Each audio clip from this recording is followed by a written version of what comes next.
Hello, आप सभी लोगों को English with Bharat sir YouTube channel में स्वागत है।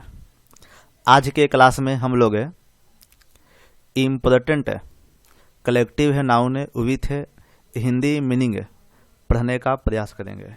यानी हम आज आपको ऐसे टॉपिक को डिस्कस करेंगे जहाँ पे कलेक्टिव नाउन आपको बताया जाएगा कि जब कोई चीज़ें समूह में होती हैं या झुंड में होती हैं या मंडली में होती हैं तो उसको हमें उस समूह को एक स्पेशल नाम से जानते हैं और वही पे हम लोग बात को सीखेंगे। तो जैसे कि आप देख सकते हैं, सबसे नंबर 1 में आपके पास है a crowd of A people, लोगों की भीड़। इसका मतलब कि जहाँ पे लोगों का भीड़ होता है उसे हमें क्राउड कहते हैं। यानी जब बहुत से व्यक्ति, बहुत से मनुष्य एक जगह पे आपके दिखाई देते हैं, एक साथ रहते हैं, तो उस भीड़ को ही हम क्राउड कहते हैं। यही कलेक्टिव नाउन है जहाँ पे किसी समूह को एक स्पेशल नाम दिया जाएगा। सेकंड आपके पास है अ हर्ड ऑफ ए कैटल, पशुओं का झुंड। यानी एनिमल के समूह को, एनिमल के झुंड को हम लोग हर्ड के नाम से जानते हैं। एक स्पेशल आपका कलेक्टिव नाउन है हर्ड। नंबर 3 में आपके पास है अ ग्रुप ऑफ स्टूडेंट्स, छात्रों के समूह को ग्रुप कहा जाता है। तो छात्रों के समूह को हम लोग इंग्लिश में कह सकते हैं a group of students. I hope आप लोगों को समझ में मेरी बातें आ रही होंगी कि किस प्रकार के नाउन के समूह को हमें क्या एक स्पेशल नाम दे सकते हैं। क्लियर है? चलिए, नंबर 4 के आपके पास है अ क्लस्टर ऑफ स्टार्स, तारों का झुंड। तारों के झुंड को कहा जाता है क्लस्टर। कोई व्यक्ति ऐसे जनरली आपसे पूछ भी सकता है कि तारों के झुंड को आप क्या नाम दे सकते हैं, तो वहाँ पर आपको कहना पड़ेगा क्लस्टर। नंबर 5 क्या है अ गैंग ऑफ रॉबर्स, डाकुओं का समूह है। डाकुओं या लुटेरों के समूह को रॉबर्स कहा जाता है और उस समूह को हम गैंग कहते हैं। नंबर 6 में क्या आपके पास है? 6 में है अ स्वार्म ऑफ आंट्स, चींटियों का झुंड। जहाँ भी चींटियाँ बहुत सारी एक जगह झुंड में आ जाती हैं या उपस्थित होती हैं तो उसे चींटियों के झुंड को हम लोग स्वार्म कहते हैं। और चींटी का इंग्लिश आप जानते हैं आंट्स होता है। तो चींटियों का झुंड को हम लोग एक स्पेशल नाम देते हैं और स्वार्म ऑफ आंट्स। क्लियर है? चलिए, नंबर 7 देखिए अ ड्रोव ऑफ कैटल, पशुओं का समुदाय। पशु के समुदाय को हमें कैटल कहते हैं और ड्रोव ऑफ कैटल आपका हो गया। नंबर 8 में अ सीरीज ऑफ इवेंट्स, घटनाओं का क्रम। घटनाओं का क्रम होता है। सीरीज का मतलब है आपका एक क्रम यहाँ पे होगा और घटना को आप इंग्लिश में इवेंट कहते हैं। तो जब दोनों मिला देंगे तब तो हो जाएगा अ सीरीज ऑफ इवेंट्स, जिसे आप हिंदी में कह सकते हैं घटनाओं का क्रम। ये जो वर्ड ये टॉपिक जो आप पढ़ रहे हैं ये आपके कॉम्पिटिटिव एग्जाम में बहुत से उपयोग होने वाले हैं। खास करके एनडीए, नेवी, एयरफोर्स से जो डिफेंस का एग्जाम होता है उस परीक्षा में यह आप लोगों को अच्छा से इस्तेमाल होने को दिखेगा। नंबर 9 का कहता है अ बंडल ऑफ क्लोथेज, कपड़ों का गांठ है। कपड़ों का जो गांठ होता है, जो बंडल होती है, उसको हम कहते हैं अ बंडल ऑफ क्लोथेज। नंबर 10 में आपके पास है अ फ्लोक ऑफ बर्ड्स, चिड़ियों का झुंड। चिड़िया यानी पक्षियाँ, जहाँ भी पक्षियों का एक अपना झुंड होता है उसको हम कहते हैं a flock of birds. Clear है? नंबर 11 देख लीजिए अ ट्रूप ऑफ डांसर्स, नृतकों की मंडली। यहाँ पर आप हिंदी अच्छा से देख लेंगे। नृतकों यानी नाचने वाले की मंडली को हम लोग ट्रूप ऑफ डांसर कहते हैं। चलिए, 14 आपके पास क्या है? 14 में है अ क्वीवर ऑफ एरोज, तीरों का समूह है। जहाँ भी तीर की बात होती है वहाँ तीरों के समूह को हम लोग क्वीवर ऑफ एरोज कहते हैं। अच्छा, एक आपका छूट गया, नंबर 12 है अ ज्यूरी ऑफ जजेज, न्यायाधीशों का समूह है। न्यायाधीशों के समूह को हम लोग ज्यूरी कहते हैं, ज्यूरी कहते हैं। न्यायाधीश में आपके वकील हो सकते हैं, आपके जज हो जाएंगे, या गांव देहात में आप देखे होंगे पंचायत स्तरीय पे जो मुखिया लोग होते हैं, जो अपने पंचायत अपने गांव के समस्याओं को निदान करते हैं, उन्हें भी आप ज्यूरी कह सकते हैं। तो इस प्रकार के जो आपका एक समूह होता है उसे हमें अ ज्यूरी ऑफ जजेज के नाम से जानते हैं। अब आइए ये 13 देख लिए, अ ट्रूप ऑफ चिल्ड्रेन, बच्चों का समूह है। अ क्वीवर ऑफ एरोज, तीरों का समूह आपने देख लिया। 14 में कहा है अ सूट ऑफ रूम्स, कमरों का set. A suit of rooms, कमरों का सेट। तो जहाँ पे कमरों का आपका एक सेट होता है, जैसे कि एक घर में बहुत से कमरे उपस्थित होते हैं, तो जब किसी एक घर में बहुत से कमरों का जो सेट होता है उसी ही हम कहते हैं अ सेट ऑफ रूम्स। 14 में आपके पास है अ पाइल ऑफ बुक्स, पुस्तकों का गट्ठर। पुस्तकों का गट्ठर को हम कहते हैं अ पाइल ऑफ बुक्स। 17 में आपके पास है अ चेन ऑफ माउंटेन्स, पर्वतों की श्रेणी। अ चेन ऑफ माउंटेन्स, पर्वतों की श्रेणी को ही कहा जाता है अ चेन ऑफ माउंटेन्स, पर्वतों की श्रेणी। अब ये 18 में अ बैंड ऑफ म्यूजिशियन, संगीतज्ञों की मंडली। अ बैंड ऑफ म्यूजिशियन, संगीतज्ञों की मंडली। जहाँ पे संगीतज्ञ लोग होते हैं, जो भी आपके म्यूजिशियन होते हैं, उसका अपना एक समूह होता है, एक झुंड होता है, और उसी समूह या झुंड को हम लोग मंडली के नाम से जानते हैं। तो उसे हम कह सकते हैं अ बैंड ऑफ म्यूजिशियन। तो 1 से लेके 18 तक हम लोगों ने कवर कर लिया। अब आगे देखते हैं, आगे आपके पास क्या आता है।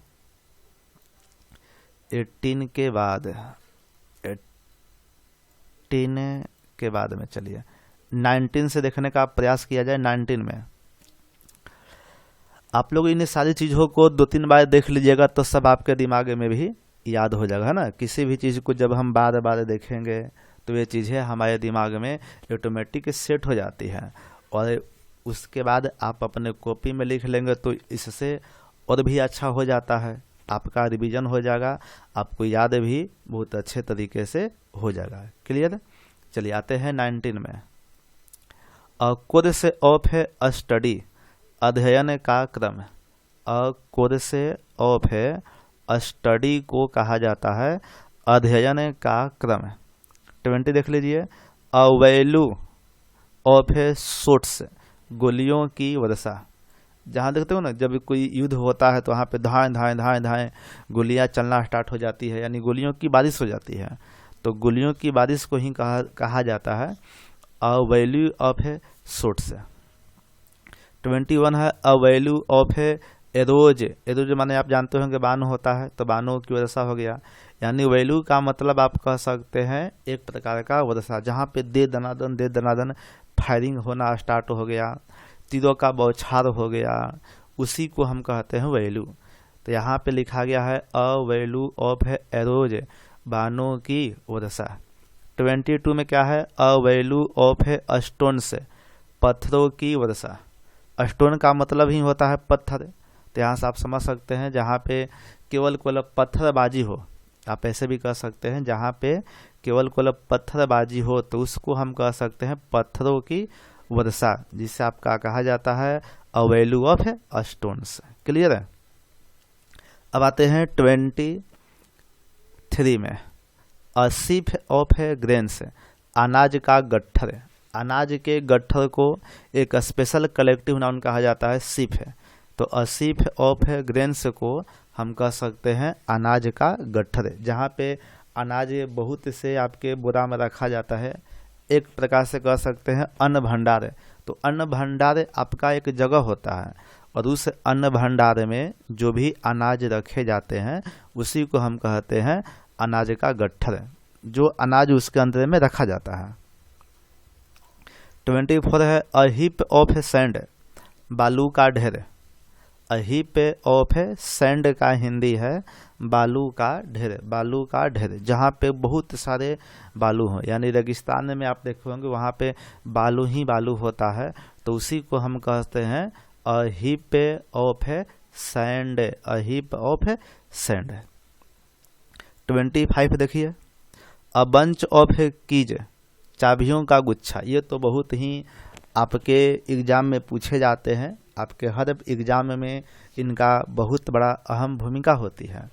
तो चाबियों का जहाँ पे गुच्छा होता है उसको हम लोग कहते हैं इंग्लिश में a bunch of keys. Clear है? तो 1 से 25 तक हम लोगों ने कलेक्टिव नाउन को देख लिया। टोटल इसमें 1 से लेकर 100 तक चलेंगे छोटू, तो हम उसे प्रयास करेंगे कि एक भाग में 1 से 50 तक आपको दिखाया जाए, सेकंड भाग में 51 से लेकर 100 तक दिखाया जाए। अभी 25 तक हुआ है और 25 तक हम आपको बताने का प्रयास करेंगे। आप भी इसे बहुत शिद्दत के साथ देखिएगा। क्लियर है?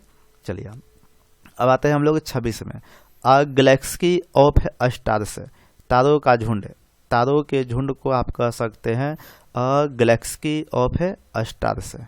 27 अ फ्लीट ऑफ शिप्स, जहाज़ों का बेड़ा। जहाँ पे पानी वाले जो जहाज होते हैं वो पानी वाले जहाज का जो एक समूह जो होता है उसी को हम कहते हैं फ्लीट। फ्लीट, तो फ्लीट कहीं भी आपको लिखा हुआ मिले तो आप इतना समझ सकते हैं कि जहाज़ों का झुंड है, जहाज़ों का समूह है, जहाज़ों की वहाँ पे जो एक झुंड होता है उसी को कहा जाता है अ फ्लीट ऑफ शिप्स। क्लियर है? 28 एन आर्मी ऑफ आंट्स, चींटियों का झुंड। एन आर्मी ऑफ आंट्स, चींटियों का झुंड। जहाँ पे चींटियाँ बहुत सारी एक झुंड में आती हैं उसी को कहा जाता है एन आर्म से ऑफ आंट्स, चींटियों का झुंड हम कह सकते हैं। 29 अ सोयल ऑफ फिश, मछलियों का समूह। अ सोयल ऑफ फिश, मछलियों का समूह। मछली के समूह को कहा जाता है soil, SHOAL, a soil of fish, मछलियों के समूह को कहा जाता है। क्लियर हो गया? चलिए अब आते हैं 30 में अ क्वायर ऑफ सिंगर्स, गायकों की मंडली। जहाँ भी गायक लोग एक साथ बहुत से संख्या में रहते हैं, गायकों की जहाँ मंडली होती है उसे इंग्लिश में कहा जाता है a choir of singers. Clear है? आइए 31 में a herd of swine, a herd of swine, सुअरों का झुंड। तो सुअरों के झुंड को कहा जाता है अ herd of swine. 32 a stock of क्लोथेज, वस्त्रों का समूह। यानी जहाँ पे कपड़ों का एक समूह होता है, वस्त्रों के जो समूह होते हैं उसी को कहा जाता है स्टॉक। स्टॉक। क्लियर है? 33 देखिए अ टफ्ट ऑफ ग्रास, घास का गुच्छा। घास के गुच्छा को इंग्लिश में कहा जाता है a tuft of grass. A tuft of grass, जिसे आप इंग्लिश हिंदी में कह सकते हैं घास का गुच्छा। आते हैं 34 में अ बैंड ऑफ नोमैड्स, घुमक्कड़ का जत्था। घुमक्कड़ का जत्था, जत्था कहने का मतलब एक समूह ही होता है, एक झुंड होती है। तो जो भी घुमक्कड़ लोग होते हैं यानी एक जगह से दूसरे जगह अपना जीवन यापन करते हैं तो उसको इंग्लिश में कहा जाता है नोमैड। तो ये पूरा आपका जो घुमक्कड़ का जो जत्था है उसे हम इंग्लिश में कह सकते हैं अ बैंड ऑफ नोमैड्स। आइए के 35 है अ लॉक ऑफ हेयर, बालों का लट। बालों का लट, जहाँ आप देखे होंगे बहुत से ऐसे व्यक्ति होते हैं जिनकी बालें जो होती हैं काफ़ी संख्या में, काफ़ी क्वांटिटी में होती है। संख्या में तो बाल हो नहीं सकता है, अनकाउंटेबल है। तो बाल जो है काफ़ी क्वांटिटी में आपके पास होते हैं, तो उनका एक अपना एक लट बन जाता है और उसी लट को कहा जाता है अ लॉक ऑफ हेयर। तो आज के क्लास में हम लोग 1 से लेकर 35 तक ही समझने और देखने का प्रयास करते हैं। इसका सेकंड पार्ट और थर्ड पार्ट 3 पार्ट आपको मिलेगा, जहाँ पे कलेक्टिव नाउन के हम लोग डिस्कस करेंगे। और जब 1 से लेकर 100 तक मैं आपको दिखा दूंगा तो ये सवाल आपके एग्जाम में कैसे पूछे जाते हैं, फिल इन द ब्लैंक के माध्यम से भी हम लोग इसे समझने का प्रयास करेंगे। तो सेकंड जो आपका लेक्चर आएगा वह 36 से लेकर 70 तक आएगा, है ना। 36 to 70 हम लोग देखने का प्रयास करेंगे। तब तक के लिए आज का क्लास यहीं पे आपको स्टॉप किया जाता है। आप सभी लोग इसका रिवीजन करें। मैंने बहुत से वीडियो को भी आपके इस चैनल पे अपलोड कर दिया है। ग्रामर हो, फिल इन द ब्लैंक है, वर्ड मीनिंग है, वोकैबुलरी जो होता है, इडियम्स होते हैं, वन वर्ड सब्स्टिट्यूशन होता है।